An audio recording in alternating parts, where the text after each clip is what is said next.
ఒక సినిమాలో ఒక డైలాగ్ ఉంటుంది, ఏం చిల్లర గలరా మీరు అని. ఈ డైలాగ్ నిజంగంటే మేడారం జాతరలో బన్ కోవా ఇష్యూలో ఆ బన్ అమ్మే వ్యక్తిని ప్రశ్నించిన ఇద్దరు జర్నలిస్టులకు కరెక్ట్గా సరిపోతుంది. ఎందుకంటే అతను పాపం ఎక్కడో కర్నూలు నుంచి వాళ్ళు ఆ మేడారం జాతరకి అక్కడ బన్ను కోవా అమ్ముకోవడానికి రావడం జరిగింది. అది కూడా పెద్ద కాస్ట్ కూడా కాదు, కేవలం 10 రూపీస్. కేవలం 10 రూపీస్. ఎక్కడో ఒక దగ్గర ఒక చిన్న పురుగు వచ్చింది ఆ బ్రెడ్లో అని అందరూ ఇలా ఎవరైతే అమ్ముతున్నారో వాళ్ళని ప్రశ్నించడానికి అక్కడ పెద్ద ఒక యూట్యూబ్ ఛానల్ ఉంది. దాంట్లో వాడు బాలాజీ గౌడ అంట రిపోర్టరు, వాడు ఇంకొక లేడీ రిపోర్టర్స్, వీళ్ళిద్దరూ కూడా నేషనల్ రిపోర్టర్స్ లాగా ఆ మనిషిని ఒక దేశద్రోహిని పట్టుకున్నట్లు, ఒక ఉగ్రవాదిని పట్టుకున్నట్లు అతన్ని క్వశ్చన్ చేయడం చూస్తే ఎవరికైనా నిజంగా బ్లడ్ బాయిల్ అవ్వాలి. అలా ఉంది పాపం. అతను ఎంత భయపడుతూ చెమటలు కక్కుతూ అతను వేసుకున్న డ్రెస్ చూస్తే నిజంగా అతను ఎంత పేదవాడో అర్థమవుతుంది. అతను ఎన్ని పూటలు తిని అక్కడ వ్యాపారం చేస్తున్నాడో తెలియదు. కుటుంబాన్ని పోషించడానికి ఎంతో జర్నీ చేసి అక్కడికి వచ్చి ఆ బన్ కోవా కేవలం 10 రూపాయలు. ఆ బన్నే 5 రూపీస్ ఉంటుంది. 5 రూపీస్ ఉంటుంది బయట బేకరీలో మీరు తీసుకుంటే బన్ 5 రూపీస్. దానికి అది పాలకోవా అంటించి అమ్ముతా ఉన్నాడు 10 రూపాయలకి. ఈ ఇద్దరు రిపోర్టర్స్లకి కంటెంట్ దొరకలేదేమో, అతని దగ్గరికి వచ్చి ప్రశ్న చేయడం ప్రారంభించడం జరిగింది. దాంతో ఒక 40-50 మంది అతన్ని చుట్టుముట్టడం జరిగింది. వీళ్ళు రెచ్చగొట్టే స్థాయిని చూసి అతను కొడతారేమో అనే రేంజ్లో వీళ్ళ క్వశ్చన్స్ ఉన్నాయి. అతన్ని పనికి మాలిన క్వశ్చన్స్ అంటే నిజంగా దాంట్లో ఏమాత్రం సందేహం లేదు. ఇంత వరస్ట్ జర్నలిస్టులు నిజంగా సమాజానికి చాలా ప్రమాదకరం. నిజంగా వాళ్ళు ఎక్కడైనా దొరికితే దుమ్ము దులుపుతారు. నిజంగా వాళ్ళు గనక 2 రోజులు ఒక వారం రోజులు ఇంట్లో ఉంటే పర్వాలేదు, లేదంటే దుమ్ము దులుపుతారు వాళ్ళని. నిజంగా అలా ఇలా దులుపురు వాళ్ళని. అమాయకుల పైన మీ ప్రతాపం. జర్నలిస్టులా మీరు? మీకు జర్నలిస్టుల ఐడి కార్డు ఉందా? మీకు జర్నలిస్టుల సర్టిఫికెట్ ఉందా? మీకు అతనికి ఆధార్ కార్డు అడుగుతున్నారు. ఆధార్ కార్డుని ఎప్పుడు అందరూ జేబులో పెట్టుకొని తిరుగుతూ ఉంటారా? కర్నూలు నుంచి ఇక్కడికి వచ్చి బిజినెస్ చేసుకోవడానికి పర్మిషన్ ఎవరు ఇచ్చారని అడుగుతూ ఉన్నారు. మేడారం జాతరలో అందరూ చిరు వ్యాపారులు అందరూ కూడా పర్మిషన్ తీసుకుని వచ్చారా? అక్కడ ఏమైనా ఉంటే జకాతి కట్టుకుంటారు వచ్చి అక్కడ ఆలయ కమిటీ వాళ్ళు వచ్చి వీళ్ళ దగ్గర వసూలు చేస్తారు జకాతిని. ఆ అమౌంట్ 30 రూపాయలు 50 రూపాయలు కట్టుకుంటారు. పర్మిషన్ కావాలా? ఎవడరా నీకు నేర్పించింది జర్నలిస్ట్? Useless fellow. ఇలాంటి అమాయకులనా మీరంతా? అన్ని పేరేమేంటి అంటే వలి అంటే ఓహో ఇదే సంగతి అంటే ముస్లిం అయితే అందరూ దొంగ పనులే చేస్తారా? హిందువుల్లో ఎవరు చేరా? క్రిస్టియన్లు ఎవరు చేరా? దొంగలు చెడ్డవాళ్ళు అందరూ అన్ని కులాల్లో అన్ని మతాల్లో కూడా ఉన్నారు. కులానికి ఒక ఎవడైనా ఒక వ్యక్తి చెడు చేస్తే అది ఆ కులానికి ఆ మతానికి ఆపాదించరు. అది ఎప్పుడు కూడా అతన్ని ఒక జిహాద్గా చిత్రీకరించే వ్యవహారం చేస్తారా మీరు?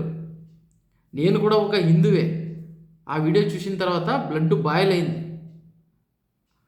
అతన్ని అడుగుతూ ఉన్నారు, ఆధార్ కార్డు అడుగుతూ ఉన్నారు, మళ్ళీ కర్నూలు నుంచి ఎప్పుడొచ్చావు అని అడుగుతూ ఉన్నారు, ఎంక్వైరీ చేస్తూ ఉన్నారు. అతను ఏదో పెద్ద దేశద్రోహిలాగా. అంతేకాకుండా అతన్ని నువ్వు తింటావా బన్సు అని అడుగుతూ ఉన్నారు. ఆ బన్స్ అతను తిన్నా కూడా మళ్ళీ తింటున్నావు కదా, ఎందుకు టెన్షన్ పడుతున్నావు అని అంటా ఉంది ఆ లేడీ జర్నలిస్ట్. కన్నం తింటుందా, గడ్డి తింటుందా ఆ జర్నలిస్ట్? అంటే మీరు బతకాలంటే వేరే వాళ్ళని చంపేసి బతుకుతారా మీరు? ఏం జర్నలిజం నేర్చుకున్నారు? జర్నలిస్ట్ ఎథిక్స్ తెలుసా మీకు? ఇటువంటి వీడియోలా ఇటువంటి అమాయకులనా మీరు బలి తీసుకునేది? పాపం మనిషి అక్కడ బిజినెస్ మూసేసుకొని తన స్వగ్రామం కర్నూలుకు రావడం జరిగింది. అంతేకాకుండా వాళ్ళ బిజినెస్ 40 ఏళ్ళ నుంచిగా చేస్తున్నారంట బిజినెస్. అతను ఓపెన్గా చెప్తా ఉన్నాడు, అది ప్యూర్ పాలకోవా కాదు, పాలతో బెల్లం షుగర్తో బొంబాయి రవ్వతో చేసినాం ఇది అని. అది పూర్తిగా పాలకోవా కాదు, బొంబాయి రవ్వతో చేసిన ఒక పాలకోవా లాంటి పదార్థాన్ని దానిపైన ఆ బ్రెడ్ మధ్యలో పూసి 10 రూపీస్కి అమ్ముతా ఉన్నాడు. అతన్ని పట్టుకొని ఎంతమంది వచ్చారు మీరు అంటే వాళ్ళని ఒక జిహాదీ టీమ్గా క్రియేట్ చేసేసాడు వాడు బాలాజీ గౌడ్ రిపోర్టర్ వాడు. వాళ్ళని జిహాదీగా, ముస్లిం అంటేనే జిహాదీ. ఎవరు వచ్చి ఎక్కడ అమ్ముకోకూడదా? వాళ్ళ కుట్టు కోసం ఎక్కడ కూడా పని చేయకూడదా? ఆ డబ్బులతో అతను ఏమన్నా కోటీశ్వరుడు అయిపోతాడా?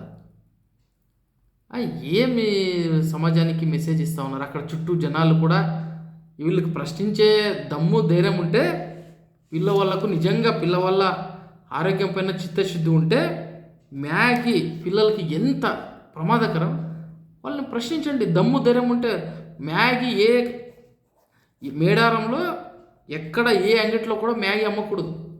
అలా చర్యలు తీసుకునే దమ్ము ధైర్యం ఉందా బాలాజీ గౌడ్? మళ్ళీ అది ఏదో రిపోర్ట్ ఛానల్ ఉంది, అది ఎస్ఎస్వి ఛానల్ ఏదో ఉంది, పనికి మళ్ళీ ఛానల్, తేజస్వి ఛానల్. ఆ తేజస్వి ఛానల్ వాళ్ళకి చెప్తా ఉన్నా, మీరు మ్యాగీ పిల్లలకు ఎంత ప్రమాదకరమో డాక్టర్ని అడగండి, అక్కడ దాంట్లో ఏమేమి యూజ్ చేస్తారో ఒకసారి డాక్టర్లను అడగండి, మళ్ళీ దానిపైన ఏమి చర్యలు తీసుకుంటున్నారో. మీరు అక్కడ మేడారంలో ఎక్కడ కూడా మ్యాగీ సేల్స్ ఉండకూడదు, దాన్ని అడ్డుకునే దమ్ముందే మీకు.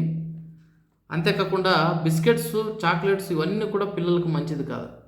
మళ్ళీ వాటిని మీకు నిజంగా పిల్లల ఆరోగ్యం పైన, జనాల ఆరోగ్యం పైన చిత్తశుద్ధి ఉంటే మళ్ళీ వీటిని బ్యాన్ చేయగలరా? ఒక అమాయకమైన ఒక అమాయపు చిరు ఉద్యోగిని అక్కడ బిజినెస్ తీసుకోకుండా తిరిగి తన స్వగ్రామానికి పంపించడం జరిగింది కదా మీరు. ఇటువంటి వాటిని మీరు ఎదుర్కొనే దమ్ముందా మీకు?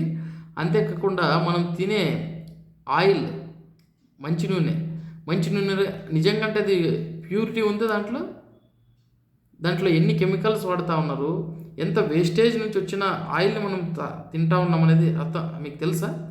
దీనిపైన మీ పోరాటం ఎందుకు లేదు? అంతేకాకుండా అన్ని చోట్ల కూడా, అన్ని గవర్నమెంట్ ఆఫీసుల్లో, సబ్ రిజిస్టర్ ఆఫీసుల్లో, తహసీల్దార్ ఆఫీసుల్లో, దాదాపుగా అన్ని గవర్నమెంట్ ఆఫీసుల్లో కూడా అవినీతి జరుగుతూ ఉంది. దానిపైన ప్రశ్నించే దమ్ముందా మీకు?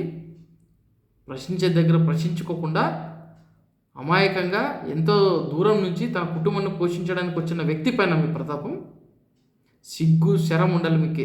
బయట తిరిగితే బట్టలు కూడా తీసి కొడతారు మిమ్మల్ని. ఒక వారం రోజులు బయట తిరగొద్దండి.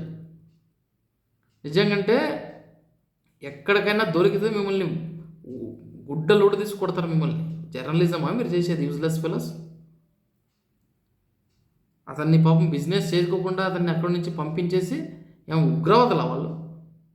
ఇండియన్స్ కాదా వాళ్ళు? ఆధార్ కార్డుని జేబులో పెట్టుకొని తిరుగుతారా? అతను బెదిరిస్తున్నాడు వీడు బాలాజీ గౌడ్ అనేవాడు. అంతేకాకుండా ఆ బ్రెడ్ ప్యాకెట్ పైన వీడికి ఎక్స్పైరీ డేట్ చూపించాలంట. అరే ఏ బేకరీలో బ్రెడ్ పైన ఎక్స్పైరీ డేట్ చూపిస్తావురా నువ్వు? మినిమం కామన్ సెన్స్ లేదు నీకు? నువ్వు జర్నలిస్టా? ఫస్ట్ మీరిద్దరూ ఇమ్మీడియట్గా మీ జర్నలిస్ట్ సర్టిఫికేట్ని, మీ ఐడిని చూపించండి. తర్వాత మీరు జర్నలిజాన్ని కొనసాగించండి. ఇటువంటి చిల్లర వ్యవహారాలు చేస్తున్నారా మీరు? అమాయకమైన చిరు వ్యాపారుల పైన మీ ప్రతాపం. నిజంగాంటే నేను రిక్వెస్ట్ చేస్తా ఉన్నా మేడారం ప్రజల్ని, అక్కడ వీళ్ళు దొరికితే ఎలా కొడతారో అలా కొట్టండి, లేదంటే వీళ్ళపైన చట్టపరమైన చర్యలు తీసుకోండి వీళ్ళపైన. ఇది నేను చెప్పాల్సిన విషయం.